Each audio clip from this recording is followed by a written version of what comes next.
ازيكم يا جماعه؟ عاملين ايه؟ ان شاء الله تكونوا بخير. اللهم صل وسلم وبارك على سيدنا محمد. النهارده بعمل فطيرتين كده.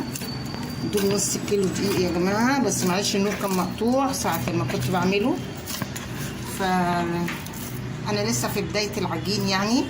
دول نص كيلو دقيق، حطيت عليهم معلقه سكر وربع معلقه صغيره ملح وميه. الميه انا مدفياها، ودي الكوبايه هي اللي انا يعني بعاير بيها بس. ودلوقتي انا بعجنه اهو. لازم تعجنيه كويس عشان يعمل معاكي ايه، عرق حلو كده. بس هي كده العجينه ملمومه، بس انا ايه بحب الت فيها شويه يعني. بص بقى، طلعوا زهقكم بتاع اليوم كله في حته العجينه اللي انتوا بتعجنوها. بس كل ما هتعجني كل ما هيديكي نتيجه افضل ونتيجه حلوه. كل ما تضربيه كده في الطبق وبتعجني فيه وبتهرسيه كده، كل ما بيديكي النتيجه الحلوه في الاخر. طلعي بقى غلبك فيه، غلب العيال بتاع طول النهار طلعيه في حته العجينه دي، بس هيديكي نتيجه حلوه. بصي انا ما بدلقش ميه كتير، انا مجرد ان انا ايه بحط ايدي في الميه كده وبسقسق حاجه بسيطه، بشربه كده حاجه بسيطه، يدي معاكي عرق ويبقى حلو قوي. بس هو ما بياخدش حاجه بصراحه. الفطيره دلوقتي يا جماعه وصلت ل 100 جنيه. طب وعلى ايه يعني؟ وهو نص كيلو دقيق او كيلو دقيق ب 18 ولا 19 جنيه، هيعمل لك 3 فطيرات ولا 4 فطيرات بومان على الاقل انت عاملاه بايدك يعني. لما تعمليه في البيت هيعمل لك الكيلو لو عايزاه صغيره حلوه كده يعني نفس على حلقه طبق كده، قد الطبق كده المقاس ده يعني. هيعمل معاكي 5 فطيرات. الكيلو هيعمل معاكي 5 فطيرات. عايزاها كبيره في صينيه مثلا مقاس 32 36 هيعمل لك 3. هيعمل لك 3 و3 مستريحين يعني.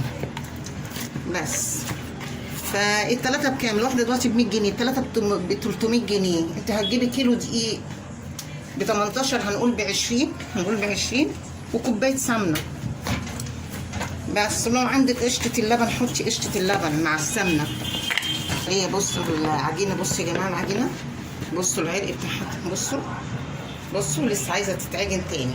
بصوا لما تتقطع معاكم كده اعرفوا ان هي لسه عايزه تتعجن تاني اهي. برضو شكشاق ميه تاني كده اهي. لازم نلت ونعجن يا جماعه. يلا يا جماعه ادوني، مين اللي ما عملش لايك وشير؟ عايزين الفيديو ده يوصل ل 5000 لايك يا جماعه. يلا يا اللي بتتفرجوا، انا شايفاكم محدش بيعمل لايك ليه؟ ادوني لايك عشان يوصلكم كل جديد. يلا يا حبايبي يا حلوين، وقولوا لي انتوا بتتكلموني من انهي بلد. والله انا عامله برضو الفطير ده، واحده طلبته مني وقالت لي اعمليه معايا واعمله لي والله، عشان انا هتابع الطريقه وهعمله زيك.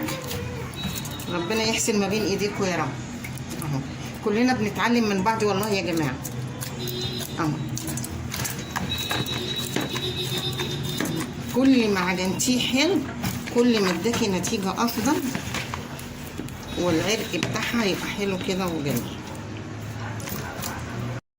تاني يا جماعه، وقطعت الفطيره اهو برضو اهو.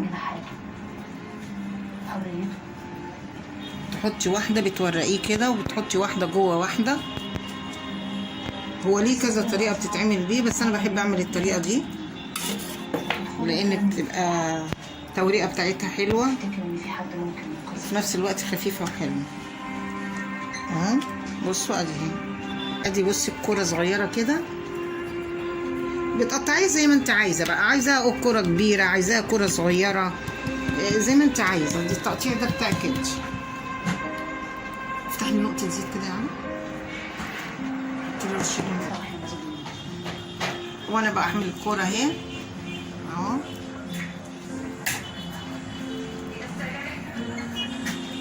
بفرد باخد واحده كده وبركنها تستريح برضو شويه عشان تفرد معايا على طول. وادي التانيه اهي.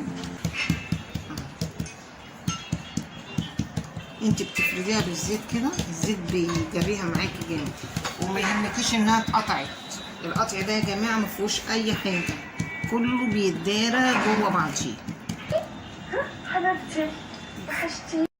بقى الفطيره بعد ما اتخبزت يا جماعه جميله اهي، بس انا هسقيها باللبن. بصوا انا هسقيها باللبن قدامكم اهو.